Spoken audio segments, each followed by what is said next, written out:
औज़ुबिल्लाहिमिनश्शैतानिर्रजीम बिस्मिल्लाहिर्रहमानिर्रहीम। नाज़रीन इकराम, मैं हूँ आपका मेज़बान सैयद अली अबरार। आप देख रहे हैं प्रोग्राम बाखबर पाकिस्तान। नाज़रीन इकराम, आपको इस शो का आज के दिन का इंतज़ार होता है बेसब्री से, क्योंकि आज के दिन हम बनते हैं आपकी आवाज़, हम आवाज़ होके आपके लिए हम शो लेके आते हैं बाखबर पाकिस्तान। और ये मेट्रो वन न्यूज़ को शर्फ हासिल है, हमारे प्रोग्राम बाखबर पाकिस्तान को शर्फ हासिल है कि जो आपके साथ भाईचारगी से और हमदर्दी से आपकी बात सुनते हैं, आपकी वो हर मदद करना चाहते हैं जिस परेशानी में आप मुब्तला हैं। हम चाहते हैं कि वो बात आपकी जानकर हम उस तक कुछ ना कुछ पहुंचा सकें और उनकी मदद कर सकें, क्योंकि मदद करने वाली ज़ात तो परवरदिगार की है कि जिसने हर इंसान को बनाया है, और किसी को अमीर किसी को गरीब, लेकिन गरीब भी इंसान होता है, अमीर भी इंसान होता है। हमने इस गुर्बत के तासुर को ख़त्म करना है और हमने आज आपसे बात करनी है। अगर आप हैं परेशान, आप हमें कॉल कीजिए। किसी भी मसले में मुब्तला हैं आप हमें कॉल कीजिए, हम आपकी बात सुनेंगे। जो बन सका बाखबर पाकिस्तान की टीम से हम वो करेंगे। नाज़रीन इकराम, गुज़िश्ता हफ्ते आपने देखा कि किस तरह से हमने यहाँ पर लोगों को राशन तकसीम किए और उनकी मदद की, और एक जो हमारी बहन आई हुई थी जिनकी छत गिर गई थी, हमने उसकी छत बनवाई। मलिक मोहम्मद नासिर, जो कि बाखबर पाकिस्तान के रूह रवा हैं, उन्होंने ख़ुद वहाँ जाके विज़िट किया और उस खातून की जो छत तोड़ दी गई थी, मुसल्लह अफराद ने जो कब्ज़ा करने के इरादे से आए थे, उन्होंने उनकी छत को तोड़ा।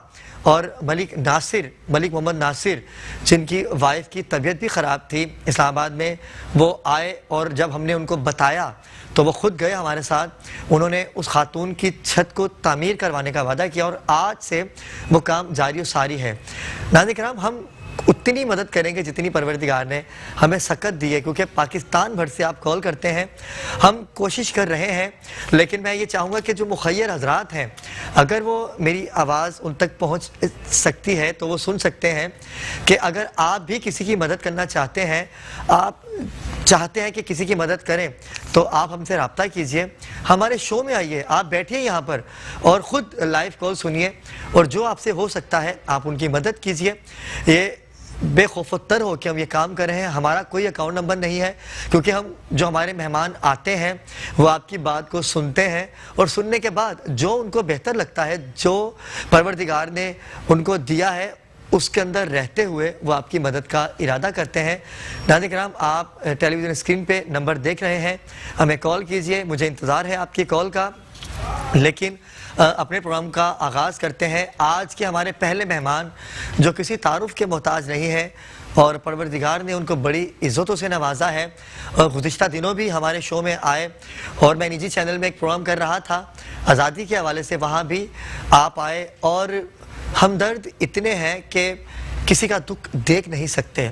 जब हमने उनको ये बताया कि सर हम इस टॉपिक पे आज प्रोग्राम कर रहे हैं, तो उन्होंने अपनी ख्वाहिश का इजहार किया और उन्होंने कुछ वादे हमसे किए, जो नाज़रीन आप उनकी ज़ुबानी सुनेंगे। मेरी मुराद है कादर खान मंदुखेल। अस्सलाम वालेकुम सर। कादिर भाई, कैसे हैं आप? ठीक है। कादिर भाई का मैं आपको तारुफ करवाता चलूँ, ये मीडिया सेल पाकिस्तान पीपल्स पार्टी के रूह रवा भी हैं और जनरल सेक्रेटरी हैं ज़िला सेंट्रल के। सर आप कैसे हैं? ठीक है, बहुत शुक्रिया। कादर भाई, आपने जैसे कि मेरी गुफ्तगू सुनी कि हमने ये टॉपिक रखा है, हर हफ्ते को जुम्मे का दिन हमारे यहाँ होता है, इबादत का दिन होता है परवरदिगार ने, उसमें हमने नात ख़वानी का सिलसिला रखा। हफ्ते के दिन हम आवाम के साथ हम आवाज़ होते हैं। तो आज आप यहाँ पर आए हैं हमारे टॉपिक के हवाले से। सबसे पहले तो मैं आपसे जानना चाहूँगा, और कोरोना एक दफ़ा फिर आ गया है, हम चाहेंगे कि आप भी अपना मौक़िफ़ दीजिए। बहुत शुक्रिया। मैं डिस्ट्रिक्ट सेंट्रल करनी में पीपल्स लॉयर फोरम पाकिस्तान का मरकज़ी तर्जुमान और सेक्रेटरी इंफॉर्मेशन हूँ, और बहुत सारी जमातों का, रेलवे वर्कर यूनियन का मैं सरपरस्त आला हूँ, खलीफा जमात कच्ची मेमन का मैं सरपरस्त आला हूँ। बेसिकली आपने मेरे यूनिफॉर्म से अंदाज़ा लगाया होगा, या देखने वालों ने लगाया होगा कि मैं एडवोकेट भी हैं, एडवोकेट वकील हैं। तो बहुत अच्छा मैं अप्रिशिएट कर रहा हूँ, क्योंकि लास्ट टाइम भी आपके साथ में बैठा और ऐसे प्रोग्राम दूसरे चैनल में हुआ करते थे सुबह के शो में, लेकिन वो बदकिस्मती से ना जाने किस वजह से बंद हो गए। लेकिन मेरे ख्याल में मेट्रो न्यूज़ और आपका जो प्रोग्राम है, पहला प्रोग्राम है, शायद कोई चैनल में नहीं देखा है जो इस तरह आवाम की आवाज़ को और फिर एट द स्पॉट उसकी जो दादरसी के लिए आवाज़ उठाना और लोगों को मोटिवेट करना। तो मैं समझ रहा हूँ कि आपका जी हाँ, ये बाखबर कादिर भाई, ये बाखबर पाकिस्तान को शर्फ हासिल है कि अभी आप देखिएगा कॉल आएंगी, हम कॉल सुनते हैं, हमारी छोटी सी टीम है वो जाती है उनके पास, इन्वेस्टिगेट करते हैं उनको, क्योंकि आपको पता है कि हर बंदा मुस्तहिक बन जाता है। ऐसा भी बहुत पाकिस्तान में हमारे मामला है कि मुस्तहिक होता नहीं है लेकिन वो मुस्तहिक बन जाता है। तो हम उसको देखते हैं कि हम चाहते हैं कि उन लोगों तक पहुंचा जाए जो वाकईतन मुस्तहिक है। क्या कहेंगे इस बारे में? देखिए, बिल्कुल आप इसका मैं दूसरा मिसाल आपको यूँ देना चाहूँगा, जो आप दिन भर अभी कराची शहर या दूसरे शहरों में आपके हमारे साथी घूमते रहते, तो आप ट्रैफिक सिग्नल पे देखेंगे बहुत सारे लोग वाकई मोहताज होते हैं, बहुत सारे प्रोफेशनल होते हैं। जी हाँ, जी तो हाँ। हमें उलमाए कराम भी ये वसीयत नसीहत करते हैं कि आप प्रोफेशनल को ना दिया करें, जो मुस्तहिक है उनको दिया करें। तो मैं समझ रहा हूँ कि बहुत सारे लोगों के जहन में सवाल है कि हमें कैसे पता चला। एक डेली रूट पे आप सुबह ऑफिस या अपने चैनल जाते होंगे, आपको पता होता है इस सिग्नल पे ये बंदा आदि, मैं क्या नाम दूं उसको, प्रोफेशनल है। तो और ये एक होता है जो बिल्कुल आपको पहली मरतबा आपने देखा होगा और आपकी शक्ल उलिये से आपको अंदाजा होगा कि ये बंदा प्रोफेशनल नहीं है, ये बेचारा किसी मुसीबत में आया। अंदाज से पता चल जाता है, अंदाज से पता चल जाता है कि कौन मुस्तहिक है और कौन ड्रामेबाज है। तो अभी यकीन करेंगे, पिछले दिनों में मैंने एक नौजवान लड़का देखा था, सिग्नल से मैं गुजरा था, तो वो जिस अंदाज, यानी बिल्कुल मुझे लगा, मैंने कहा, हालांकि नौजवान था, मैं अक्सर जो नौजवान होते हैं मैं उनको डांटता हूँ कि काम काज करो, लेकिन उस नौजवान को मैंने देखा कि वाकई वो किसी मुसीबत में था। अच्छा। और मुसीबत में था, उसका उलिया तो यकीनन गरीब वाला था, लेकिन उसका अंदाज जो ना वो प्रोफेशनल नहीं था। तो आप यकीन करेंगे मैंने उसको सिग्नल क्रॉस करके भी उसको मैंने आवाज़ दिए बुलाया। तो सवाल ये, तो ऐसे लोगों की मदद भी करनी चाहिए, ऐसे लोगों को आपने पहचाना भी है, और जो प्रोफेशनल हैं फुटपाथ पे पूरे का पूरा ख़ानदान समेत जो उनका रोज़गार यही है, बिल्कुल ना दिया करें। इस वजह से कि ऐसे लोगों को अगर आप खैरात ज़कात देते हो तो आप यूँ समझ लो कि आप दूसरे का हक भी उसकी हक तलफी होती है। और दूसरी बात ये लोग काम भी नहीं करेंगे। और ऐसे लोगों को, ऐसे ख़ानदानों को मैंने देखा, उनके जो मर्द होते हैं, स्पेशली मैं ख़वातीन को बात करूँ जो प्रोफेशनल होते हैं, उनकी मर्द नशे की आदी होता है, वो उनकी झुग्गियों में बैठे रहते हैं नशे की आदी, और ये ख़वातीन दिन भर जो ना आपको सिग्नल में बच्चे गोद में। और मैं ये समझ रहा हूँ, मैंने शो में भी ये कहा था और आपके शो में भी मैसेज देना चाह रहा हूँ, हमारी इंतज़ामिया को, हमारी पुलिस को, जितनी औरतें आपको नजर आएंगी सिग्नल पे जो छोटे बच्चों को गोद में लेके धूप में लेके घूमेंगे, मैं मान नहीं सकता हूँ कि इंतहाई मजबूर माँ भी अपने बच्चे को गोद में लेके धूप में जो ना पूरे दिन नहीं खेल सके। मैं कह रहा हूँ भूख से वो मरेगी, मगर अपने बच्चों को इस तरह जलील और ख्वार नहीं करेंगे। अच्छी बात जिस तरह, लेकिन इनके लिए मैं एज ए वकील में सजेशन पहले भी दे चुका हूँ, आपके तौसीस भी इंतजामिया को देने चाहिए। आप इनमें से जो 4-5 खवातीन को आप ले लें, उनके DNA टेस्ट कराएं कि ये बच्चा उसका है कि नहीं है। आपको दूध का दूध, अच्छा इसमें दो चीजें इसमें, एक तो ये कि ये जो बच्चे अक्सर गोद में मर जाते हैं, इसमें कोई बहुत सारे टीवी ड्रामे भी बन चुके हैं इसके ऊपर, ये बच्चे गोद में ले जाके ये मर जाते हैं, नंबर एक बात। और इस तरह जो लोगों के बच्चे अगवा करते हैं वो भी इन प्रोफेशनल के हवाले करते हैं, हमारे पास केसेस आते हैं। और तीसरी बात ये है कि जो मुस्तहिक लोग हैं उनका भी हक। अब आप एक बच्चे को गोद में देके एक बुरका, आजकल तो बुरका भी फैशन हो गया, बुरका भी फैशन हो गया, आप बुरका पहन लीजिए, आप पहचान भी नहीं पाएंगे कि ये बूढ़ी है, जवान है, कौन है, उन्होंने भीख मांगने के लिए खड़ी हुई है। तो इन चीज़ों को इंतजामिया ने देखना है, DNA टेस्ट करा, इसमें ये जो बच्चे अगवा होते हैं और गुम हो जाते हैं उनका भी एक, वही बच्चे हैं जिन्हें हॉस्पिटल से फलां बच्चा गायब हो गया, यही होता है। तो फिर वो इधर ही तो आते हैं। वो आपको मैं एक और इंटरेस्टिंग किस्सा सुनाऊं, मैंने एक चैनल पे प्रोग्राम नहीं किया था, हमने 3 घंटे सुबह लाइव प्रोग्राम किया था, उसमें एक दिन की बच्ची अब्बासी शहीद अस्पताल में गुम हुई, एक दिन की। जी। और एक दिन की गुम हो गई और वो 23 साल केस चला, 23 साल, 23 ईयर्स, 23 साल केस चला। 23 साल में DNA टेस्ट भी हो चुका है, वो भी चुके, हमारे का अदालती निज़ाम भी का अजीब सा है, सुस्ती का शिकार है।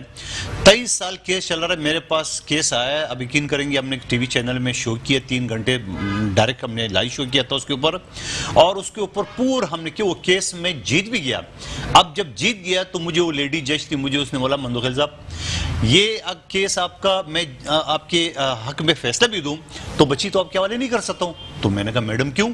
कह रहे बच्ची की उम्र तो 23.5 साल ये उम्र है, आपने पिछले सूबे में बताया था, 23 साल उम्र बिल्कुल है, ऐसा तो आप ही है। कैसे करेंगे? तो मैंने कहा फैसला ही दे, कम से कम वालिदैन को सुकून तो। हाँ, हाँ। तो ये जो मैं आपको हवाला मिसाल दे रहा हूँ उस सिग्नल से दे रहा हूँ कि जो अक्सर आपको बिल्कुल। जिना अस्पताल, बच्चा वार्ड, फलां अस्पताल में, कराची, बलूचिस्तान, आप लाहौर, जहां जहां शहरों को मैं नाम लूँ, वहां ये बच्चे जब अस्पतालों से गायब होते हैं, ये इन वो गदागरों सिग्नल पे के आते हवाले हैं। करते हैं, ये लोग खरीदते हैं और इनके जरिए भीख मांगते हैं। और जो भी कोई गाड़ियों में, जो बड़ी बड़ी गाड़ियों में लोग जाते हैं, वो देखो ओहो खातून है, छोटा बच्चा है, पता नहीं मियाँ ने घर से निकाला है क्या है, लेकिन उनको ये पता नहीं कि ये खातून रोज खड़ी होती है, रोज होती है और पूरा साल आपको नजर आती रहेगी, ये वो बच्चे हैं जो अगवा होते हैं। तो इन चीजों को जो ना इंक्वायरी करने के लिए मामूली से डीएनए टेस्ट करो। मैं चैलेंज करता हूँ, टेस्ट केस ले 4-5 औरतों को, 4-5 औरतों में अगर 4 में से 3 नहीं आए तो जो मर्जी बोल देना मुझे। तो सवाल ये है कि इन चीज़ों को जो आपका प्रोग्राम के हवाले से मैंने बात की, यकीनन बहुत अच्छा है, अवेयरनेस में मिलते हैं। और फिर एक और बात बताऊँ आपको, अभी थोड़ी देर पहले मैंने एक बात की थी कि एक साहब है जो आने वाला है, मुझे आपने नाम भी नहीं बताया, ऐसे लोग हैं जो देना चाहते हैं। जी, एक कॉलर है जी, अस्सलाम वालेकुम जी, वालेकुम सलाम। जी, कौन, कहाँ से बात कर रही हैं? मैं यहाँ शो मार्केट से बात कर रही हूँ, उस्मानाबाद। जी जी बोलिए। हेलो। जी जी, आवाज आ रही है आपको, बोलिए। जी हाँ, हम बहुत परेशान है, हमारा किराए का मकान है और है ना, यानी कि एक टाइम खाते हैं तो दूसरे टाइम मेरे बच्चे मांगते हैं तो हमारे पास होते ही नहीं है। और अभी जो हम ना चेंज करना चाह रहे हैं, हमें मिला है तो हमारे पास इतने पैसे नहीं है कि हम घर पर रहते हैं। हमारे मालिक मकान जो है ना, हमसे घर खाली करवा रहे हैं। 3 बच्चियां हैं मेरी, अगर आप कुछ कर सकते हैं तो देख लें, बड़ी भले आप विजिट कर लें, आप ही देख लें। जी, आपका नंबर हमारे पास आ चुका है, इंशाल्लाह आपसे कांटेक्ट करेंगे, जो हमसे बन सका हम करेंगे। अच्छा कादिर भाई, इससे पहले कि आप कंटिन्यू करें बात को, मैं वक्त हुआ चाहता है छोटे से वक्फे का, हम वापस आएंगे, हमारे साथ रहिएगा।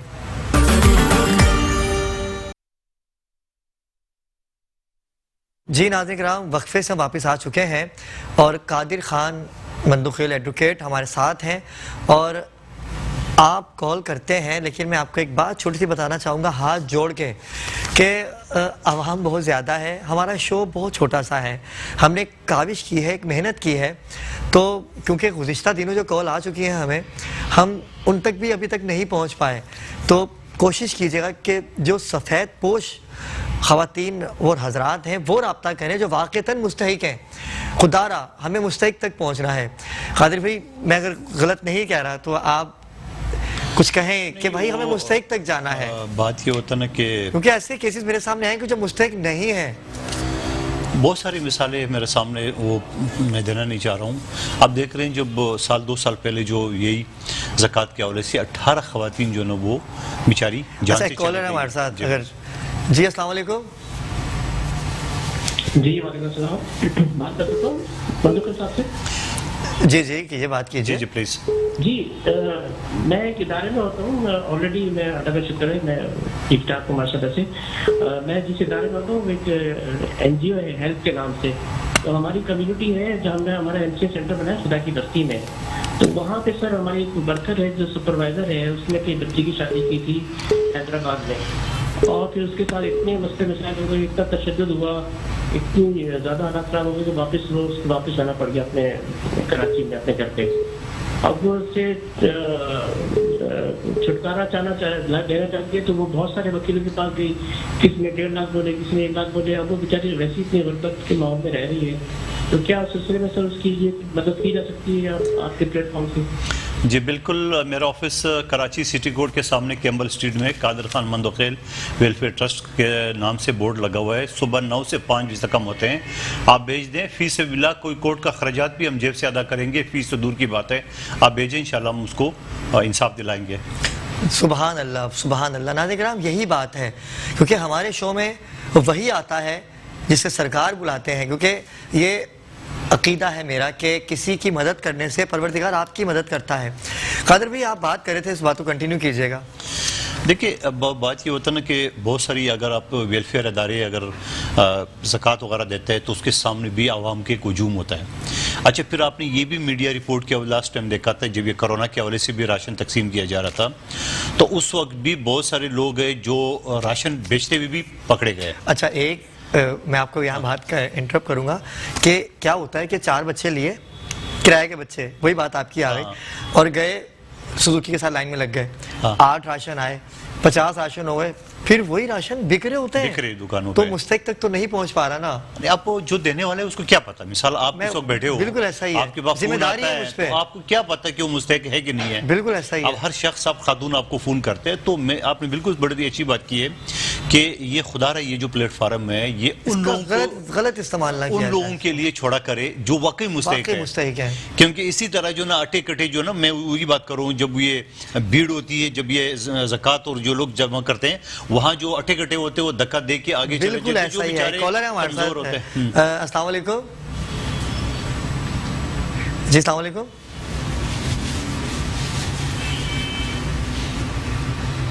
कॉल ड्रॉप हो गई। ऐसा ही है, धक्का दे धक्का दे दौड़े के होते निकल हैं और जाते राशन किस तरह राशन तक पहुंच पाए, लेकिन क्या होगा ऐसे? ऐसे तो गुर्बत कभी ख़त्म नहीं हो पाएगी। नहीं, गुर्बत देखो, इस्लाम ने इसी वजह से जो ज़कात का एक मयार बनाया है, वो इस वजह से आप पूरी दुनिया में देख लें कि बरतानिया की आपको मिसाल दूँ कि बरतानिया का इस वक्त तो 48% है उसका जो टैक्स है। मैं जब 2001 में मैं लंदन में, तो मुझे याद पड़ रहा है मलका बरतानिया बयान दिया कि हमारा टैक्स का निज़ाम इतना बेहतरीन है, 200 साल में अपने अवाम को पाल सकती हूँ। ये बयान 2001 की बात बता रहा हूँ।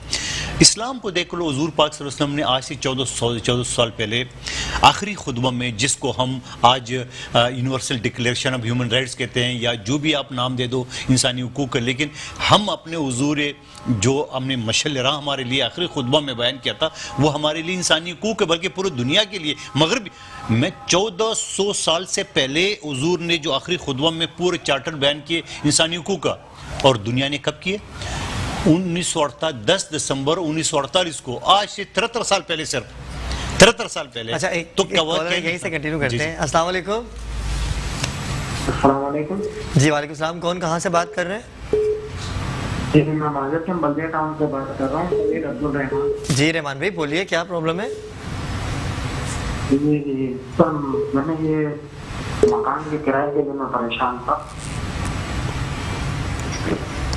आप जॉब क्या करते हैं? जी सर। आपकी जॉब क्या है? जॉब क्या करते हैं आप?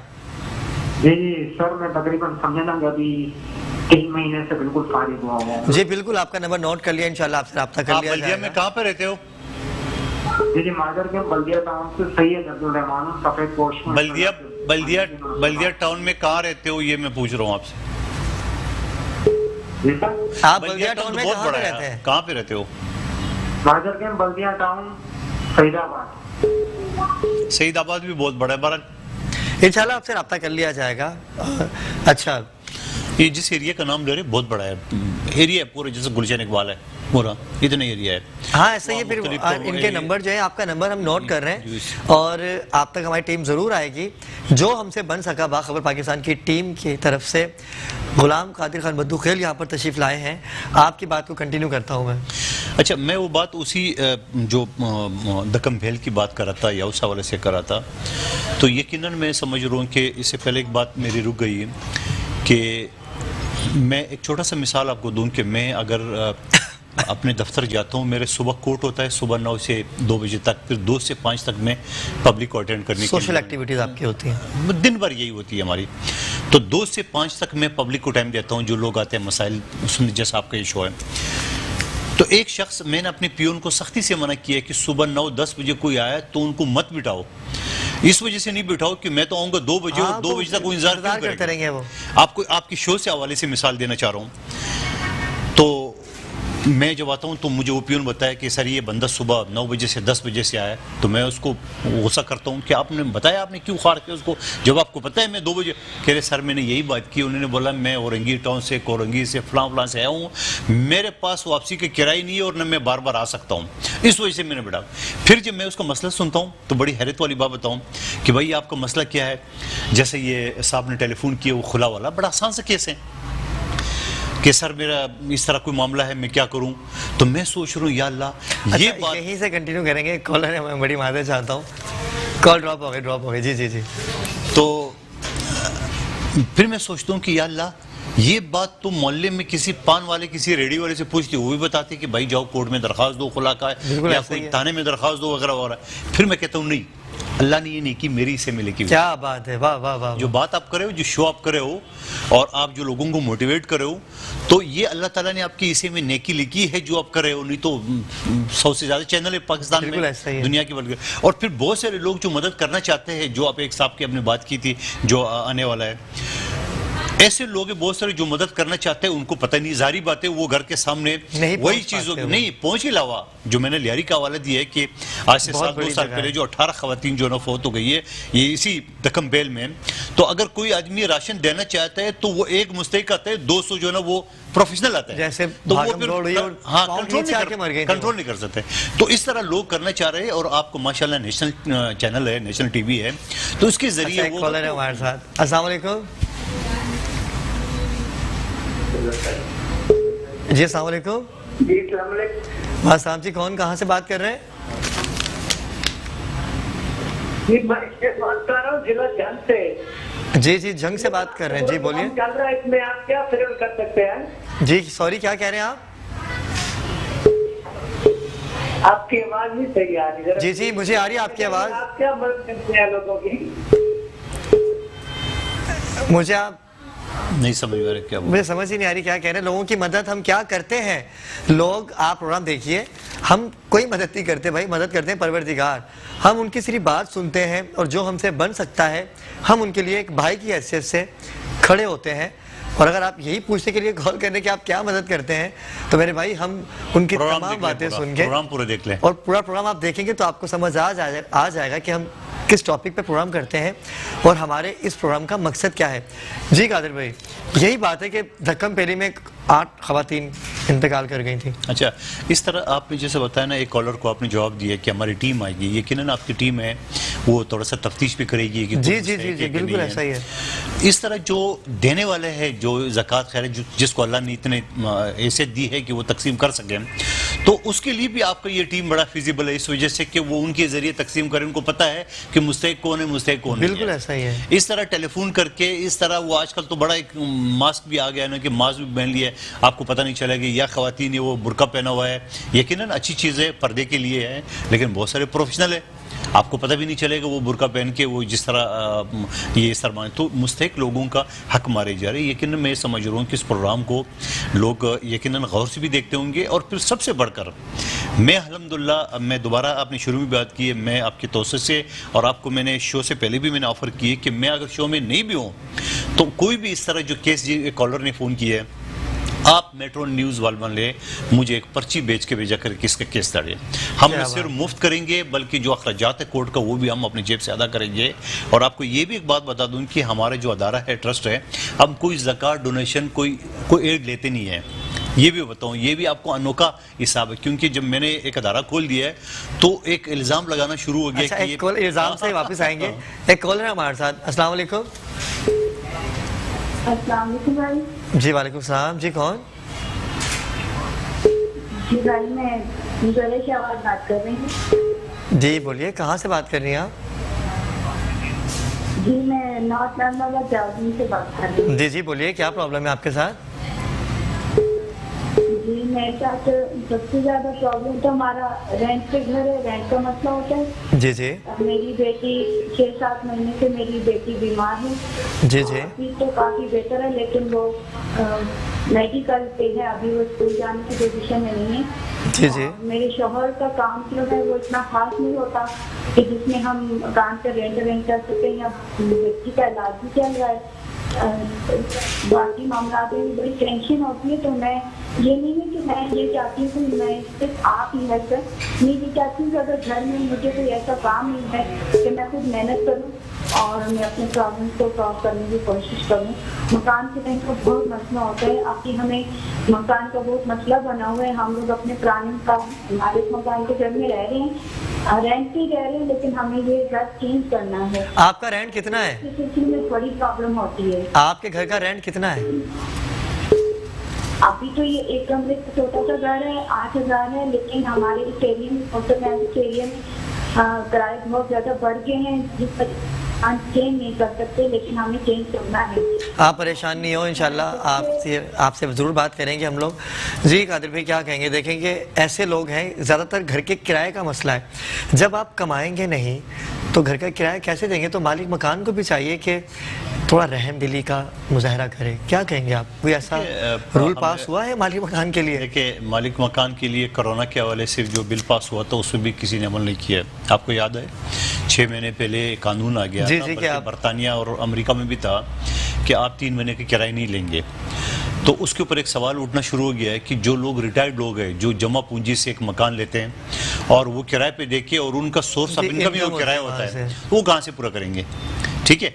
और दूसरी बात ये कि जो मोहतरमा ने फ़ोन पे बताया कि उसकी बेटी बीमार है, वो कह रही है उनके दवाई के पैसे नहीं होंगे। नहीं, देखिए मैं एक चीज़ बताऊँ आपको, अब मैंने तो नहीं पूछा कि दवाई क्या दवाई चाहिए उसको। बिल्कुल ऐसा और ही फिर यहाँ पे जो अस्पताल मौजूद है सरकारी, कराची की अगर मैं बात करूँ या कोयटा, लाहौर, इस्लामाबाद की मैं बात करूँ, तो सरकारी अस्पताल मौजूद है।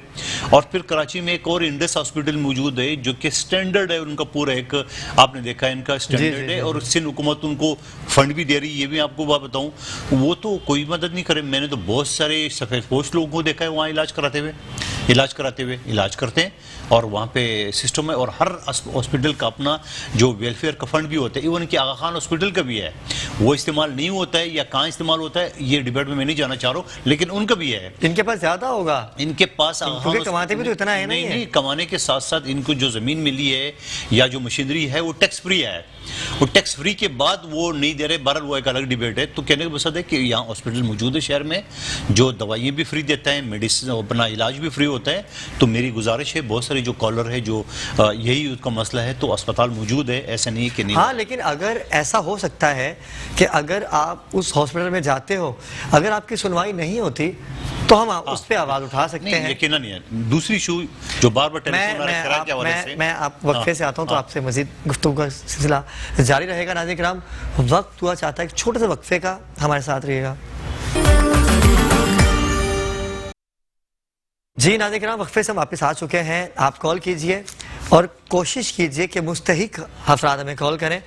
कादिर खान बंदूखेल हमारे साथ हैं। किराए की बात हो रही है, 4 कॉलें आ चुकी हैं अब किराए की, कि हमें किराया देना है घर का। लेकिन मकान मालिक की भी आप बात कर रहे थे, तो कैसा बिल पास हुआ हो माली मकान का जो पिछली दफ़ा हुआ तो अभी जो कोरोना एक दफ़ा फिर हम पर मुसल्लत होने आ रहा है, तो अभी कोई हिकमत अमली की हुकूमत पाकिस्तान ने?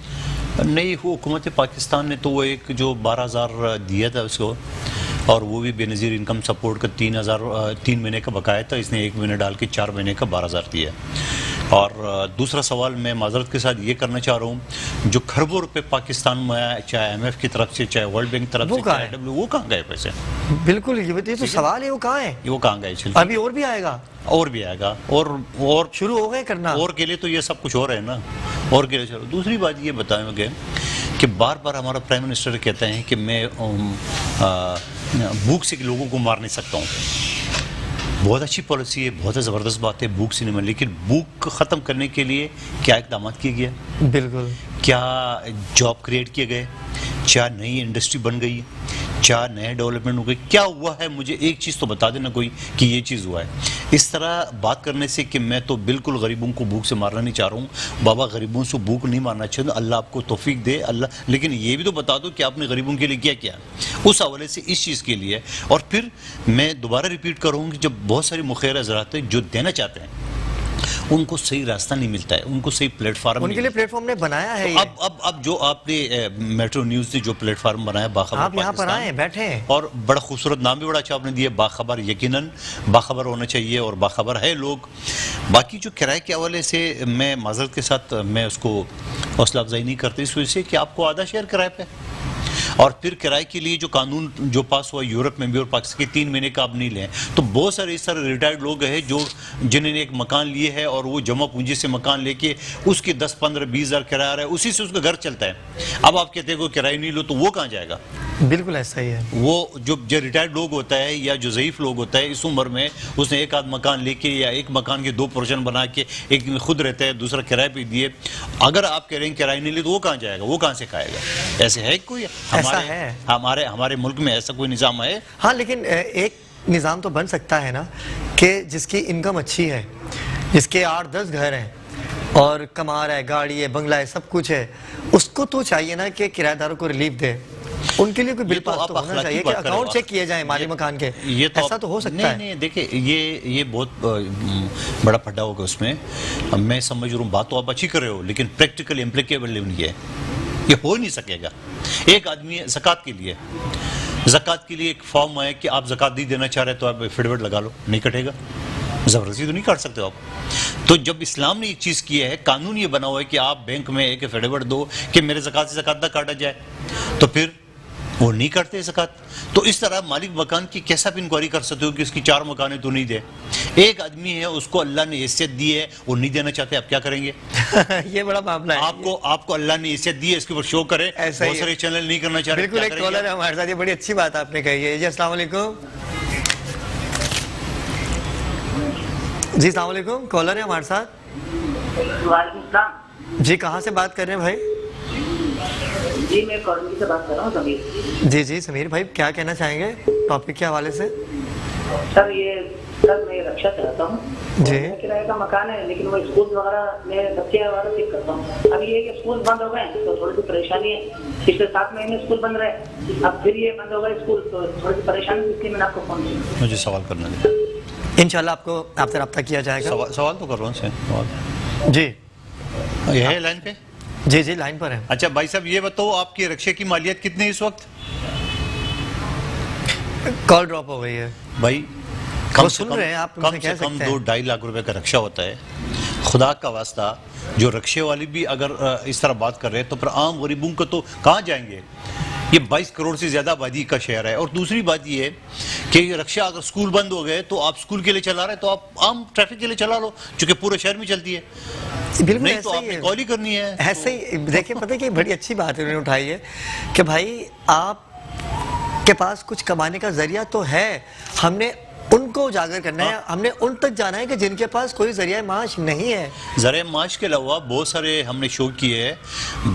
मैं बल्दिया की बात करूं, मैं लांडी की बात करूं, जो एक घर में 3-3 माजूर पड़े हुए। हाँ अब मुझे बताओ उसकी दवाइयाँ, उसका खुराक और उसका सब कुछ कैसे पूरा करना होगा? ऐसा ही हमने उनको ऐसे उन लोग तक पहुँच रहे हैं। नाज़रीन किराम, आप मुस्तहिक लोग जो हैं वो रब्ता कीजिए, मुखय्यर आज़ाद रब्ता कीजिए, जो किसी की मदद करना चाहते हैं। अच्छा, ऐसे ही रिक्शे वाले की बात करें ना, तो बहुत सारी सर आपको दुकानदार फोन करेगी आजकल सेल जरा अच्छी नहीं है, तो फिर क्या करेंगे आप?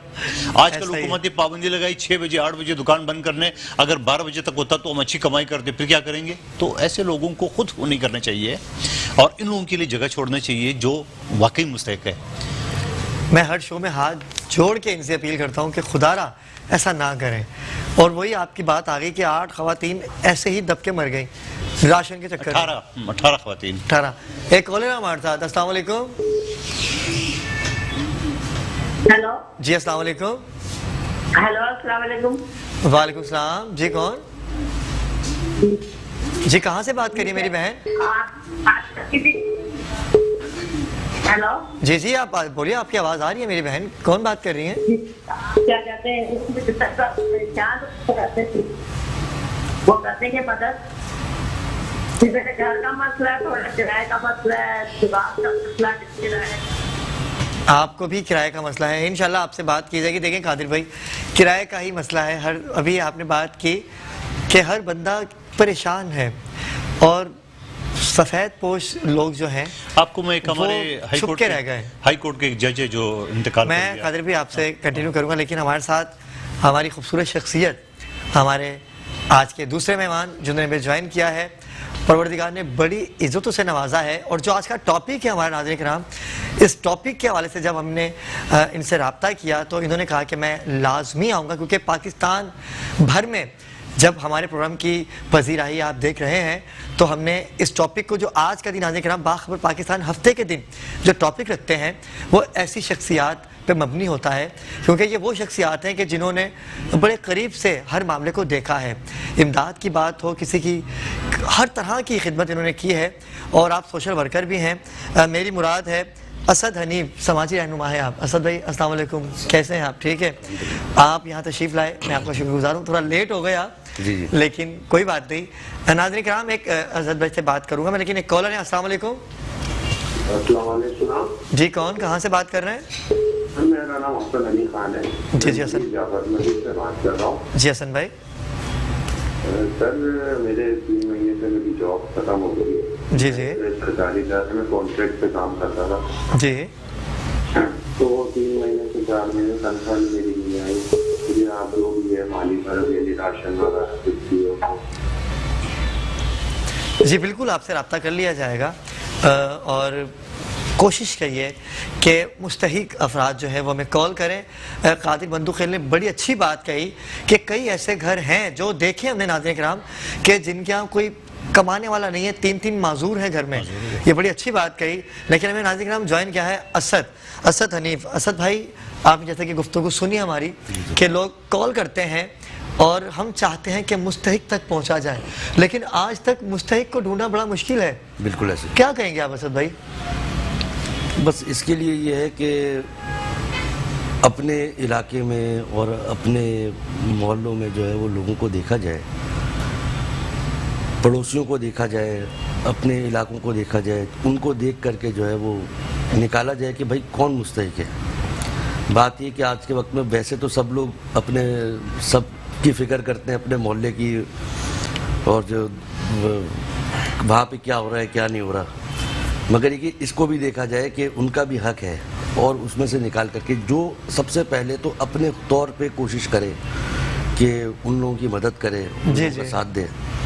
और उसके बाद जो है वो मुख्तलिफ NGOs बनी हुई हैं, जैसे मैं JDC के पैनल से काम करता हूँ और इसके अलावा भी काफ़ी सारी NGOs हैं, सैलानी वेलफेयर है, उनसे रब्ता किया जाए, उनके ज़रिए जो है मदद की जाए लोगों की। लेकिन असद भाई, आपने बिल्कुल JDC, सैलानी है, छिपा है, ऐसी कई NGOs हैं जिनके मैं नाम नहीं जानता, कई सैकड़ों NGOs हैं, लेकिन वहाँ तक मुस्तहिक भी नहीं पहुँच पाता। ऐसा है। एक कॉलर है, कॉलर के बाद आपसे बात करता हूँ। अस्सलाम वालेकुम। वालेकुम अस्सलाम सर, मोहम्मद साबिर बात कर रहा हूँ हेल्थ लाइन से। जी कादिर भाई। सर मेरे साथ असल में ये किसी के आगे आपकी बात नहीं कर सकता। 2015 में मेरे साथ एक हादसा हो गया था जिसमें मेरी एक आंख बिल्कुल जाया हो गई है। अल्लाह अकबर। दूसरी आंख जो है ना मेरी 9.5 नंबर है, जिसमें मैं सिर्फ 1 से 1.5 फीट के फासले तक देख सकता हूँ सर। 4 बच्चे, मेरे किराए का घर है सर। मेरी 2nd नंबर की बेटी है, उसको दिमाग में झटकों की बीमारी है, उसका भी इलाज चल रहा है सर। सफेद पोशी के अंदर किसी के आगे बात नहीं कर सकते। 2 छोटे जुड़वा बेटे, दोनों पुराने हाफिज बन रहे हैं सर। मैं किराए के लिए और माली मुश्किल के लिए बहुत परेशान हूँ सर। हर किसी के आगे जबान नहीं उठती है सर। अभी आपका प्रोग्राम देख रहे थे तो बच्ची ने नंबर निकाल के दिया तो मैंने सर आपको कॉल की है सर। अगर मेरे लिए कुछ हेल्प कर सके सर, भले मेरे घर पे आके मेरा घर विजिट कर सकते हैं। आप जो तसल्ली करना चाहे सर, हर चीज की तसल्ली कर सकते हैं। इंशाल्लाह आपकी बात हम ज़रूर सुनी हमने और हम आपके लिए कुछ करेंगे। असद भाई देखें, ये इनके बारे में आप क्या कहेंगे? ये JDC में है, JDC का ऑफिस है, वहाँ पे आएँ, वहाँ पे आके रब्ता करें और इंशाल्लाह ताला वहाँ पे जो मुनासिब मदद हो सकेगी जो करेंगे इंशाल्लाह। बिल्कुल आप आइए और इदारे बने हुए हैं, आप उन इदारों तक पहुंचिए। बेशक आप सफ़ेद पोश हैं, लेकिन जब आप किसी को अपना दुख नहीं बताएंगे, दुख उसे बताइए जो आपका दुख समझ सके। बिल्कुल ऐसी ही बात है। और असद भाई, आप सोशल वर्कर हैं, JDC से आप काम करते हैं और आपकी खिदमत तो दुनिया ने देखी कि जैसे कि सहरी का एहतमाम हो या कोरोना वायरस के मरीजों को खाना भी आपने प्रोवाइड किया, तो कैसे जज्बा आपके अंदर आता है, हमारे नाज़रीन को बताइए। उन मुस्तहिक अफराद के लिए जो घरों पे बैठे हैं, बिल्कुल उनके लिए कोई मैसेज देना चाहिए? ऐसा है कि कोई 1.5 साल पहले जो है वो रमज़ान था और ट्रांसमिशन चल रही थी और JDC की बहुत धूम मची हुई थी, तो मैं और मेरी वाइफ भी जो है वो दस्तरखान पे गए रमज़ान में इनके खाने के लिए। तो हमने देखा भाई वहाँ पे तो शितरमुर्ग की कढ़ाई चल रही थी, बकरे की कढ़ाई चल रही थी और ऐसे ऐसे खाने जो एक आम आदमी नहीं खा सकता। जी जी। वो एक हर आदमी की ख्वाहिशात तो होती है ना। अच्छा, मैं यहीं से कंटिन्यू करूँगा। एक कॉलर है हमारे साथ। अस्सलाम वालेकुम। जी वालेकुम सलाम। कौन, कहाँ से बात कर रहे हैं? मैं बात कर रहा हूँ। जी बोलिए। हेलो, आपकी आवाज़ मुझे आ रही है। जी बोलिए, क्या कहना चाहेंगे आज टॉपिक के हवाले से? जी सर, मैं बात कर रहा हूँ और जी नदीम भाई बोलिए, क्या कहना चाहेंगे? सर मैं जॉब से काफ़ी परेशान हूँ, जॉब नहीं मिल पा रही है। और जब मैं 5 साल से वेयर हाउस में जॉब किया, मेडिसिन अपनी है। जी जी। लेकिन सर जॉब नहीं मिल पा रही है। मैं जॉब से परेशान हूँ, 40 भी दे रहा हूँ, नॉट रिस्पॉन्स। जी बिल्कुल, आपसे रब्ता कर लिया जाएगा जी, आप परेशान नहीं हो, आपसे रब्ता कर लिया जाएगा। जो बनेगा बाखबर पाकिस्तान की टीम से वो आपके साथ खड़े होंगे इंशाल्लाह। अच्छा, शुतुरमुर्ग की बिरयानी, कोरमा, ये तो फिर हमने बोला यार ये तो बहुत अच्छा काम कर रहा है, जो लोग नहीं कभी ज़िंदगी में सोच भी नहीं सकते, उनके लिए वो चीज़ें पकड़ी है। तो फिर मेरा जो है वो वहाँ से मुझे ख्याल आया कि मैं इनके साथ मिलूँ। मेरी ज़फ़र अब्बास से मुलाकात हुई, मैंने उनसे मुलाकात करी, उनसे पूछा तो देखा उनके काम को। तो पहले कभी मैंने उनको कभी कोई डोनेशन भी नहीं दिया, कभी कुछ, मेरा ऐसा रब्ता भी नहीं रहा, मगर मैं उनके साथ काम में देखता रहा। तो फिर जहाँ पे ज़रूरत पड़ती थी मैं ज़फ़र अब्बास के साथ खड़ा हुआ था, और फिर मैंने उसको देखा काम करते हुए।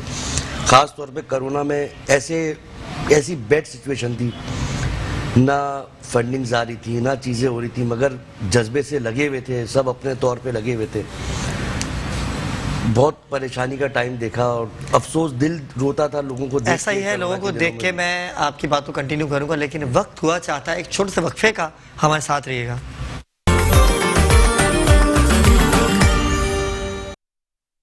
जी नाज़रीन, वक्फे से वापस आ चुके हैं। बड़ी खूबसूरत गुफ्तगू चल रही है और 3 बजे का जो हमारा बुलेटिन होता है उसके बाद हम दोबारा ज्वाइन करते हैं। और NGOs अपनी मदद आपके तहत तो बहुत काम करते हैं, हर NGO ने अपना एक मुकाम बनाया है और अल्लाह पाक उनकी खुद मदद करते हैं जो किसी की मदद करते हैं। हमारा जो प्रोग्राम है बाखबर पाकिस्तान, अभी गुज़िश्ता दिनों जो कैंसर के इलाज के लिए हमने वादा किया था, अल्हम्दुलिल्लाह वो कैंसर का इलाज जारी सारी है। अगले प्रोग्राम में वो हमारे साथ कराची आएंगे, हम उनको बुलाया है, वो आएंगे और आपसे वो ख़ुद बात करेंगे। और नाज़रीन कराम, मैं हाथ जोड़ के फिर आपसे इल्तिजा करूँगा कि मुस्तहिक जो लोग हैं वो रब्ता करें, क्योंकि हमने उन सफ़ेद पोश लोगों तक पहुँचना है जो गुर्बत के अंदर जकड़े हुए हैं और ख़ुदकुशी करने पर मजबूर हैं। असद हनीफ हमारे साथ हैं, कादिर खान मंदुखिल हमारे साथ हैं, लेकिन नाज़रीन कराम हमें 2 जवान, मैं कहता हूँ कि यूथ, पाकिस्तान का यूथ अगर अपने गली मोहल्लों में ऐसी एक्टिविटीज़ करेंगे तो अवेयरनेस आएगी उन जवानों में कि आप देखें कि आपके पड़ोस में कोई भूखा तो नहीं है, क्योंकि कोरोना वायरस एक दफ़ा फिर पाकिस्तान भर के पूरी दुनिया में नुमाया किरदार अदा करने के लिए दाखिल हो चुका है। तो मैं सबसे पहले तो अपने नौजवान, बड़ी खूबसूरत शख्सियत हैं और कम उम्री में इनका जज्बा बड़ा प्यारा था कि हम मजबूर हो गए इनको अपने शो में बुलाने के लिए। मेरी मुराद है अब्दुल कादर मेमन, गार्डन वेलफेयर के आप जनरल सेक्रेटरी हैं। अस्सलाम वालेकुम। वालेकुम सलाम। कैसे हैं आप? ठीक हैं? अभी आपसे गुफ्तगू करेंगे, आपसे जानेंगे कि जज्बा आपके अंदर कैसे आया। नाज़रीन कराम, अगले जो हमारे मेहमान हैं वो भी नौजवान हैं और इन्होंने बड़ी मोहब्बतें अपने इलाके के लोगों में बांटी, जो मुस्तहिक हैं उन तक पहुँचे और तस्दीक करके उनकी जो इन्होंने मदद की, इनकी ज़ुबानी भी जानेंगे। मेरी मुराद है इब्राहिम खान से, ये इंफॉर्मेशन सेक्रेटरी हैं गार्डन वेलफेयर के। अस्सलाम वालेकुम। कैसे हैं आप? ठीक है। तो मैं कादर आपकी तरफ आऊँगा, मुझे बताइए कि कैसे आपके दिल में ये जज्बा आया कि आप ये काम करें। और ये हकीकत बात है कि अगर हम अपने इलाकों में ये सारी चीज़ें करना शुरू हो जाएँ तो गुर्बत का खात्मा तो नहीं कर सकते, कोशिश कर सकते हैं। मैं इसका जवाब आपसे लूँगा, लेकिन एक कॉलर है हमारे साथ। अस्सलाम वालेकुम। वालेकुम अस्सलाम। अस्सलाम वालेकुम। जी वालेकुम सलाम। जी कौन, कहाँ से बात कर रही हैं? जी सर, मैं खुर्शीदा बात कर रही हूँ। मेरे शोहर ना बहुत बूढ़े हैं, वो काम करते हैं मजदूरी शेरशाह में। जी जी। तो इतना लेकर नहीं आते, कभी 400 कभी 500 ले आते। जी जी। तो मैं बहुत परेशान हूँ, कभी कभी जैसे करने खाने का भी नहीं होता। और ना 5 बेटी है, एक बेटा है, वो भी 10,000 को महीना कमाता है। गुजारा बहुत मुश्किल से होता है। आपके शोहर की एज क्या है, उम्र कितनी है उनकी? जी। आपके जो हस्बैंड है उनकी उम्र कितनी है? मेरी उम्र? आपके हस्बैंड की, आपके शोहर की? उनकी 55 साल। अच्छा, चलें आप परेशान नहीं हो, इंशाल्लाह जो हमसे बन सकेगा हम आपसे रब्ता करेंगे। तो नाज़रीन कराम, यही माँ बाप जब बूढ़े हो जाते हैं और पढ़ाई तालीम की तरफ आऊँगा कि अगर हम अपने बच्चों को तालीम देंगे तो वो दिहाड़ी पेशाओं से हटके अच्छे ऑफिस में जाकर जॉब करेंगे तो कुछ अच्छा कमा सकते हैं। लेकिन कोरोना वायरस दोबारा आ चुका है, ऑफिस भी बंद होने वाले हैं और अब तो दिहाड़ी पेशा तो वैसे ही रोड पे आ चुके हैं। तो कादर भाई बताइए कि आपके ये जज्बा आपके दिल में कैसे आया, आपने कैसे इसका आगाज़ किया, कौन सी NGO से आप मुतासिर हुए?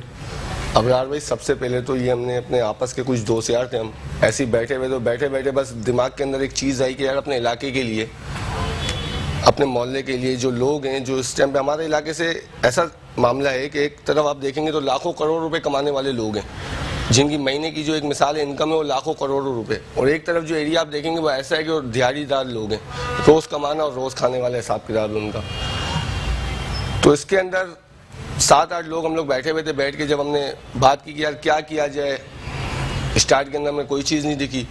बहुत सारे ऐसे इदारे थे, एडी, जेडीसी, सैलानी वेलफेयर, हम सब जगह गए, मगर बात ये कि मैं अब कहना नहीं चाह रहा कि किसी ने हाथ नहीं रखा, सपोर्ट नहीं की किसी ने हमें, किसी भी किस्म की। आपके साथ? हमारे साथ। वो यही समझे कि यार यंग लड़के आए ऐसे ही, बस कोई काम वाम के तो है नहीं, हम दोबारा हम किसी के पास भी नहीं गए। हमने अपनी मदद, आप अपने इलाके के जो लोग थे, जो मुखिया हजरात थे, हमने उनसे रब्ता किया। वाह। रब्ता जब हमने किया तो जाहिर सी बात है पहला हमारा टाइम था, उनको भी भरोसा नहीं आया कि यार ये क्या करेंगे, क्योंकि यूथ ना एक यंग नस्ल है। एक मिसाल है, कोई एजिड आदमी किसी के पास जाके खड़ा होगा तो बंदा सुनेगा भी, उसकी बात रखेगा भी। मजा 2-4 जवान लोग जाएंगे, वो बोलेंगे यार ये क्या करेंगे, ये तो घूमने फिरने वाले लोग हैं, इनकी उम्र देखो 22 साल 23 साल। हमारे पास सबसे छोटा मेंबर जो है हमारे पास वो 14 साल का है। अच्छा। और सबसे बड़ा मेंबर मैं उस टीम का 24 साल का। अच्छा। तो जितने भी हमारे पास लड़के हैं वो इसी एज के हैं। तो बाद में हमने जितने बिल्डर हजरात थे अपने इलाके के, उनसे रब्ता किया। आगे पीछे बड़े स्टोर वगैरह, मार्ट वगैरह के जो मालिकान हैं उनसे रब्ता किया। उन्होंने हमें जो सपोर्ट किया, नो डाउट हमारी सोच भी नहीं थी कि इस लॉकडाउन में, इस कोरोना में 8,500 राशन हमने तकसीम किया। वाह। सिर्फ अपने एरिया में नहीं, अपने एरिया के साथ जो हमारे करीबी जो इलाके हैं, गार्डन से रनछोला है, रामस्वामी, टीनट्टी वगैरह, लसबेला वगैरह, जो कच्ची आबादी हैं, जिसकी वीडियो मैं आपकी बात को कंटिन्यू करूंगा। एक कॉलर है हमारे साथ। अस्सलाम वालेकुम। हेलो, अस्सलाम वालेकुम। लाइन ड्रॉप हो गई। जी कादिर। तो इस तरीके से हमने इस काम का आगाज किया। इससे पहले भी हम गुज़िश्ता 2 सालों से काम करते आ रहे थे, मगर वो इतना पीक पे नहीं था।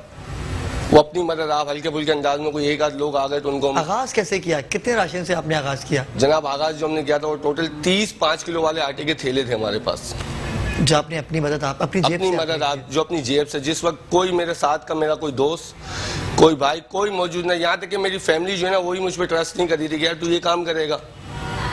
मगर मेरे वालिद साहब को अल्लाह पाक जज़ाए खैर दे, उन्होंने मेरे को एक ही बात की कि बेटा आप कदम बढ़ाओ, इंशाल्लाह ताला अल्लाह पाक बहुत सारी आसानियाँ पैदा करेगा। उन्होंने अपनी मदद, आप हमारा एक प्लॉट था 63 टाउन के अंदर, उन्होंने वो सेल किया, उसकी जो पेमेंट आई उन्होंने वो मुझे दी कि बोला बेटा ये करो।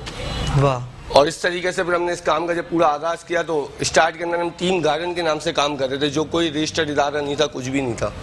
इसके बाद हमने इसका नाम दिया कुछ वकलाओं की मदद से, कादिर वकील साहब भी यहाँ पे मौजूद हैं, कोराई साहब की मदद से, जनरल सेक्रेटरी हैं कराची बार के, उनकी मदद से हमने इसका नाम दिया गार्डन वेलफेयर एसोसिएशन। फिर हमने इसको रजिस्टर्ड करवाया सोशल वेलफेयर इदारे से, तमाम इसके जो भी कानूनी कागजात वगैरह थे वो सारी चीज़ें कंप्लीट की। उसके बाद रजिस्टर करा के हमने इसको मुस्तकिल बुनियादों पे, रोज़ाना की बुनियाद पे अल्हम्दुलिल्लाह हमारे राशन भी जा रहे हैं, लिस्टें हमारे पास मौजूद हैं। अभी तक जा रहे हैं? अभी तक जा रहे हैं डेली बेसिस के ऊपर। जो वो लोग कि जिनके शौहर की डेथ हो गई है, जिनका एक कोई कमाने वाला है घर में, या जिनका कोई कमाने वाला नहीं है। गुज़िश्ते हफ्ते 3 बहनों की हमारी शादियाँ थी। मैं नहीं कहूँगा कि कोई यतीम था या मिस्किन था, बिल्कुल बहनें थी हमारी, जिनकी शादियाँ थी हमारे इलाके की। तो अल्हम्दुलिल्लाह वो काम भी अल्लाह पाक ने हमसे लिया। और मजीद भी कल का भी एक प्रोग्राम है शादी का, बहन है हमारी, उसकी पूरी शादी का तमाम अखराजात, एक सूट से लेके और उसके सूट तक, फर्नीचर तक, XYZ तमाम इलेक्ट्रॉनिक आइटम समेत, और उसको इस तरीके से इंशाल्लाह रुखसत करेंगे जैसे मैं अपनी सगी बहन को रुखसत करता हूँ। वाह वाह, इंशाल्लाह। क्या बात है। असद भाई क्या कहेंगे, नौजवान तबका जो है वो काम करना चाहता है, और ये इन्होंने हकीकत बात कही कि कोई बूढ़ा जाए किसी के पास किसी भी बात के लिए, कादिर भी आपको भी मैं इसमें शामिल करना चाहूँगा गुफ्तगू में, कि ये गए, उन्होंने सोचा कि ये बच्चे हैं क्या करेंगे, लेकिन आज ये बच्चे देखें क्या काम कर रहे हैं। क्या कहना चाहेंगे कि मोहल्ला कमेटियाँ होनी चाहिए, नौजवानों को चाहिए? बिल्कुल एप्रिसिएशन है, इन्होंने जो काम किया और जिस तरह से ये इन्होंने बताया कि हम कर रहे हैं, तो ये बहुत एक बड़ी बात है। और इसी तरह शुरू होता है, शुरुआत ऐसे ही होती है, और इंशाल्लाह ये बहुत आगे जाएंगे। और आज मेरी भी मुलाकात हुई है, कहीं ना कहीं मैं भी इनके साथ अब आपको जो है वो दिखूंगा। ये अच्छी बात है और अच्छा काम है कि इस तरह से करना चाहिए, बढ़ चढ़ के करना चाहिए। और इसी तरीके से पूरे कराची में मुख्तलिफ इलाकों में मोहल्ला कमेटियाँ होनी चाहिए, छोटी छोटी NGOs होनी चाहिए जो अपने इलाके के लोगों को सपोर्ट कर रही हूँ। देखें बात जो उनको जान सके कि कौन 2, 4, 6, 8 लोगों से या 10 NGO से ये काम नहीं चलने वाला। ये शहर 2.5-3 करोड़ की शहर की आबादी है सर। तो बात ये कि इसके लिए छोटे छोटे मोहल्ले जैसे इन्होंने बनाया भाई गार्डन वेलफेयर, अब गार्डन के इलाके को ये देख रहे हैं, गार्डन के एरियाज़ में किसी एक मखसूस इलाका होगा जहाँ ये रहते होंगे, ईस्ट में वेस्ट में जहाँ पे भी रहते होंगे, वहाँ पे चीज़ों को करते रहें और आगे जो है वो उसके बाद अपने एरियाज़ के मामलात को देखें, फिर लोगों से मुशावरत करें, लोग खुद ब खुद इनके पास आएंगे। बिल्कुल ऐसा ही है। अल्लाह ताला जो है ना वो जिस घर से कुछ निकलता है ना तो अल्लाह ताला फिर उस घर को खुद ही भरता है। क्या बात है, बहुत तो खूबसूरत इंशाल्लाह बात ताला है। जो है वो कोशिश ये करें कि अपने एरिया को पहले सही तरीके से करें और अल्लाह ताला जो है उनका साथ बिल्कुल देगा। नाज़रीन किराम, इन्होंने मोहल्ले से स्टार्ट किया है और इनका आगाज़ ही इतना खूबसूरत हुआ कि परवरदिगार इनकी मदद करने के लिए आज आपकी मेहनत नज़र आ रही है कि परवरदिगार तो मदद करते हैं। कादिर भी क्या कहना चाहेंगे इन बच्चों के बारे में? एक तो मेरे अमनाम है और मेरे बेटे अब्दुल कादिर और दूसरा मेरे बेटे की उम्र का है। तो मैं उनको ये तसल्ली देना चाह रहा हूँ, एक तो अप्रिशिएट करूँ इस उम्र में जहाँ बच्चे न जाने कहाँ बढ़ जाते हैं और वो आगे पीछे गलत कामों में चले जाते हैं। ये इतनी अच्छा काम किया दोनों नौजवान हैं। बिल्कुल आप अपने काम में, अपने एनजीओ में एक और काम शामिल करें। जो गरीब, जो मोहल्ले में कोई वकील की फ़ीस अदा नहीं कर सकते हो तो आप कादिर खान मंदोखेल ट्रस्ट हमारा सिटी कोर्ट के सामने, आप मजिस्ट्रेट के कोर्ट से लेके सुप्रीम कोर्ट तक आप अपनी एनजीओ में ये काम, राशन तो आप दे रहे हो, ये काम भी आप मेरे पास एक नहीं 10,000 केस लाओ इंशाल्लाह। मेरी तरफ से आपको कोई ना नहीं होगी इंशाल्लाह। मैं समझ लूँ कि आप जैसे नौजवान हमारे लिए एक हौसले की बात है कि हम तो ज़िंदगी की उस हिस्से में हैं कि जाके मौत तो किसी की भी किसी वक्त आ सकती है, मगर आपकी ज़माने में मुझे याद है हमें तो दुनिया का नहीं पता, बाप कमा रहे थे, हम खा रहे थे और दुनिया का पता ही नहीं है। लेकिन आपने जो इंसानियत की ये बेड़ा उठाया, और मैंने आपसे पहले एक बात की थी स्टार्टिंग में कि अल्लाह जो ना अपने जो नेक बंदों से काम लेना चाहते हैं। आप जैसे कितने करोड़ों नौजवान हैं, आपको चूज़ किया अल्लाह ताला ने इसके हवाले से। तो मैं समझ रहा हूँ कि असद भाई भी बैठे हुए, इसने बात की है। मैं कानूनी इमदाद के हवाले से थाने से लेके मजिस्ट्रेट के लेवल पे कोई भी, बहुत सारे लोग हैं जो वकील की फ़ीस अदा नहीं कर सकते। इसमें हमारे वकील भाइयों को थोड़ा बुरा भी लगता है बात, लेकिन मैं उसकी परवाह नहीं करता। मेरे अपने घर में 5 वकील हैं, तो हम फ्री काम करेंगे इंशाल्लाह आपके साथ शाना बशाना। आप हमारी लीडर होंगे, मैं आपके पीछे होंगे। और क्या बात है। तो यही तो बात है कि नाज़रीन किराम के अल्लाह पाक ने ड्यूटियाँ लगा रखी हैं हर किसी की, किसी ना किसी से कुछ ना कुछ काम लेना है। असद भाई हैं, अब्दुल कादिर आप हैं, कादिर भाई आप हैं, तो सबकी ड्यूटियाँ हैं और प्लेटफॉर्म होना चाहिए ऐसा जो जायज़ काम करे, ना कि अपने बैंक अकाउंट भरे।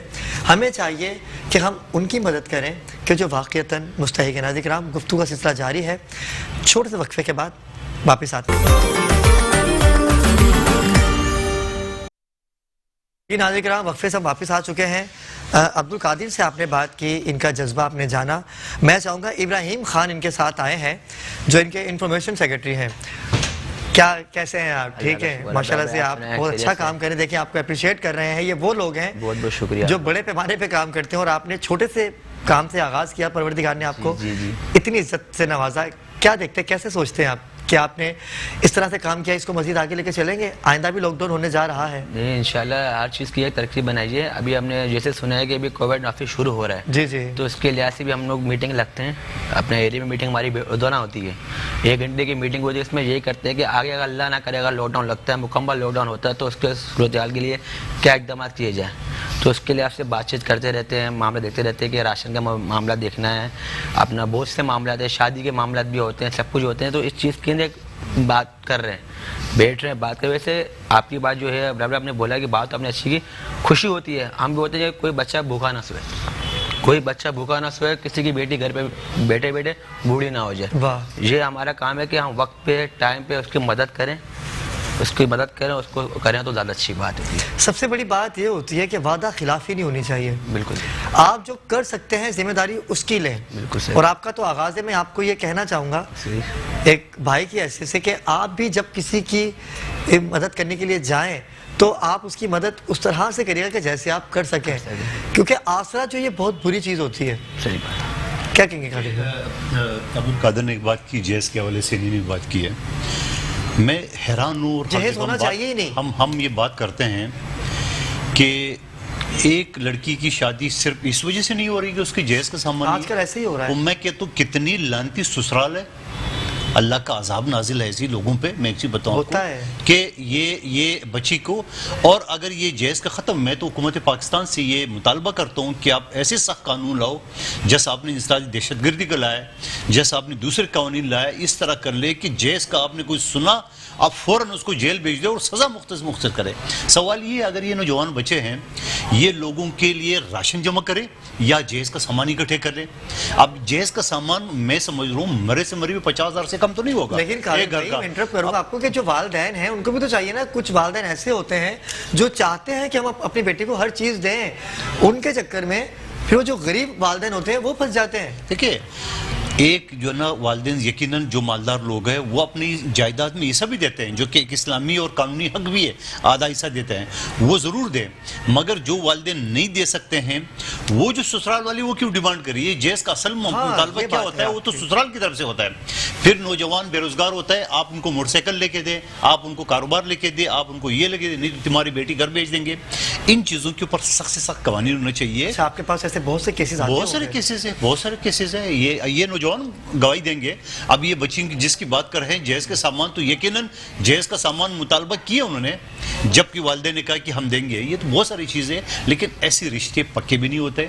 मैं आपको ये भी बता दूं, साथ साथ ये भी थोड़ा लोगों को मोटिवेट करते रहें कि जो शख्स लालच कर रहा हो कि मुझे जॉब दिलाओ, मोटरसाइकिल दिलाओ और वो करो, ऐसे वालिदैन को बेटी अपनी घर बिठाए बजाय ऐसे किसी इस तरह जो मैं क्या अल्फाज अदा करूं उसको के हवाले कर दिए।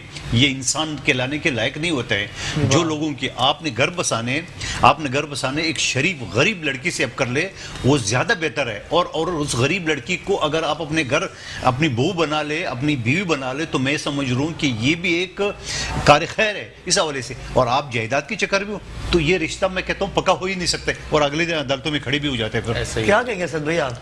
बात तो सही की है तो इन्होंने बात की है, मगर हमारे यहाँ ना कुछ बातें, कादिर भाई की बात बिल्कुल सही है। हमारे यहाँ ऐसा है कि कुछ चीज़ें ऐसी हुई भी हैं जिनको बदलना बहुत मुश्किल है। मगर इनकी एक बात है कि अगर कोई चीज़ माँ बाप अपने खुशी से करना चाहें तो इतना करें जो, और अगर एनजीओ भी कोई कर रही है तो इतना करे जो नॉमिनल हो। इतना ना करे, ना माँ बाप करें, ना कोई अपने शौक से भी ना करे कि लोगों की आदतें ख़राब हो। बात यह कि किसी के जहेज़ को देख करके जो ना किसी की बेटी का रिश्ता नहीं हो रहा होता, किसी के माल को देख के किसी की बेटी घर बैठी होती है। तो सबसे पहला तो इस जहेज़ का निज़ाम को ख़त्म कर दिया जाए, खत्म, फिनिश। ये जब बड़े लोग करेंगे, अमीर लोग करेंगे, पैसे वाले लोग करेंगे, तो फिर ये उनमें ट्रेंड आएगा। अभी तो ये देखा देखी चल रहा है। हमारे इस्लाम में तो कुछ है ही नहीं, है ना? ठीक है, तो इसके लिए सरकार ने, हमारे नबी करीम मोहम्मद मुस्तफ़ा सल्लल्लाहु अलैहि वसल्लम ने अपनी बेटी को क्या दिया था? बिल्कुल, हम उनके कलमा पढ़ते हैं, हमें उनसे सबक लेना चाहिए। तो नाज़रीन बिल्कुल इन्होंने सही कहा कि जहेज़ कहते हैं, जहेज़ एक गाली है, लेकिन हर बंदा उसे एक्सेप्ट करता है, देना भी है। लेकिन इसका कोई ऐसा बिल बनना चाहिए कादिर भाई कि अमीर वालिदैन छुप के दे दें, कि वही बात है कि कोई गरीब बेटी जाएगी तो वो सोचेगी कि मेरे माँ बाप भी मुझे यही दें। असल में ये जो मामला है, ये मुझे नहीं पता लाइव शो में बोलना चाहिए नहीं बोलना चाहिए, मगर ये गैरत और बेगैरती का मामला है सर। ये गैरत और बेगैरती का मामला है। एक कॉलर हमारे साथ। अस्सलाम वालेकुम। जी जवेरिया, कहाँ से बात कर रही हैं? मेरी बहन कहाँ से बात कर रही है? हेलो,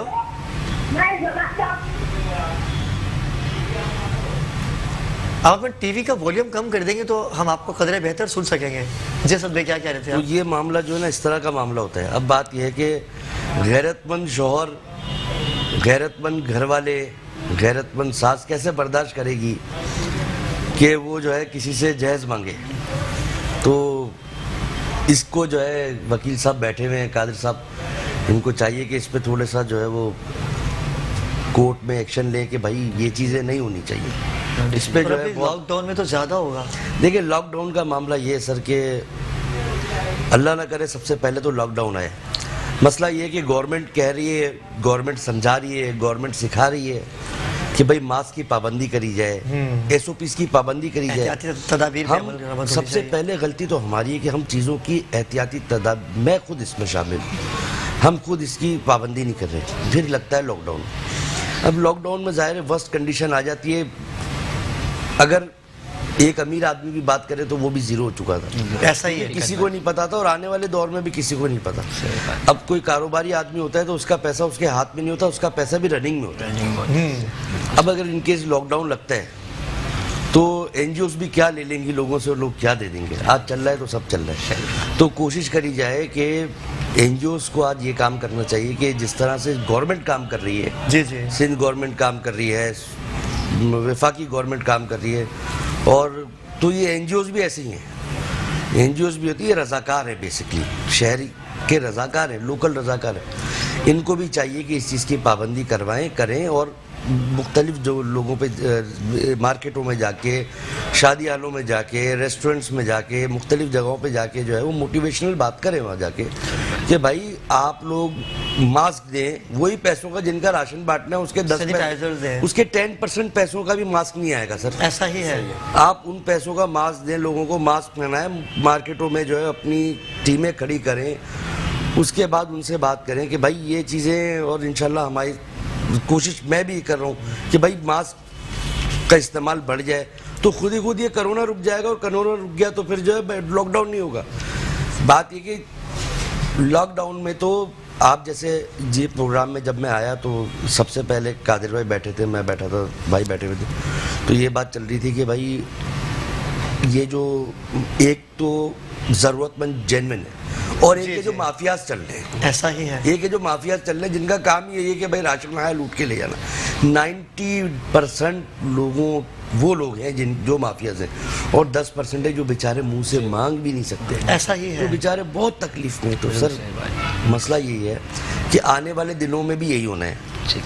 राशन आपका बाज़ारों में बिकता हुआ नज़र आएगा, हमारा राशन बाज़ारों में बिकता हुआ नज़र आएगा। सबसे पहले कि कोशिश करें, इन चीज़ों पे काम करें कि लॉकडाउन ही ना लगे। उसके लिए तमाम एनजीओस गवर्नमेंट के साथ खड़े हो जाएं। भाई लॉकडाउन ना लगें, हम आपके साथ हैं। मुख्तलिफ मार्केटों में जाएं, हैदरी मार्केट है, सदर है, इलेक्ट्रॉनिक मार्केट है। कारोबार बंद ना हो।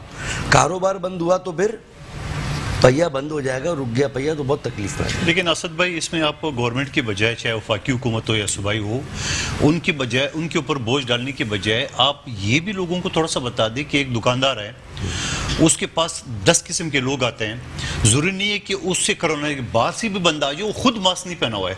वो जो दुकानदार है उसने खुद मास्क नहीं पहना हुआ है, और उसके साथ छोटे बच्चे जो काम करे वो खुद मास्क नहीं पहने हुए। तो उनको भी तो ख्याल रखना चाहिए उनको, ताकि क्योंकि उनकी ज़िंदगी है। फिर गवर्नमेंट जब सख्ती करती है तो यही वजह होती है कि वो सख्ती करती है ताकि लॉकडाउन लगे और फिर कारोबार बेरोजगार होगा। अब बेरोजगारी को दावत तो आप दे रहे हो। आप कराची की मैं मिसाल दूँ, दुकान जो शेड्यूल दिया गया है 6 बजे से लेकर शाम 6 बजे तक, मेरे हिसाब से बेहतरीन शेड्यूल ये था कि मगरिब में रोशनी से काम लिया जाता है।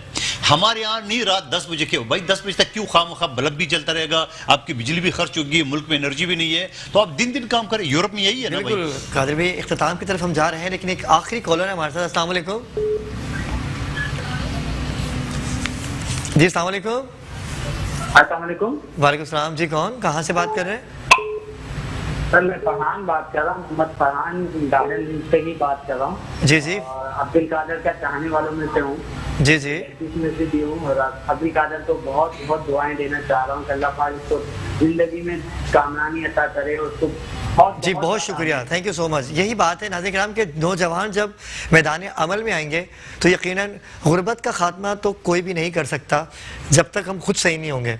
हमें उन तक पहुंचना है जो वाक़ियतन मुस्तहिक हैं। वही बात असद भाई ने भी यही कहा कि झाड़ी पेशा लोग जमा हो चुके हैं कि आओ 4 बच्चे किराए पे ले लिए, 4 बच्चे किराए पे ले लिए, 100 रुपये दिहाड़ी दे के जाके राशन लेके आते हैं और राशन बेच देते हैं। तो हमने उन मुस्तहिक तक पहुँचना है। असद भाई आपका बहुत शुक्रिया, आप यहाँ तशरीफ़ लाए। आइंदा भी हम आपको मदू करते रहेंगे। और अब्दुल कादिर, आप तो इंशाल्लाह कल भी हमारे साथ होंगे और आपकी इस काविश को सराहते हैं। अच्छा असद भाई, 4 राशन आप उनको असद भाई की तरफ से, अब्दुल कादिर भाई जो हैं वो 4 राशन जो है मलीर और जो सौदाबाद के जो फैमिलीज थी उनसे हम चाहेंगे कि हमारे रज़ाकार वहाँ जाएंगे, आप तक राशन पहुँच जाएंगे।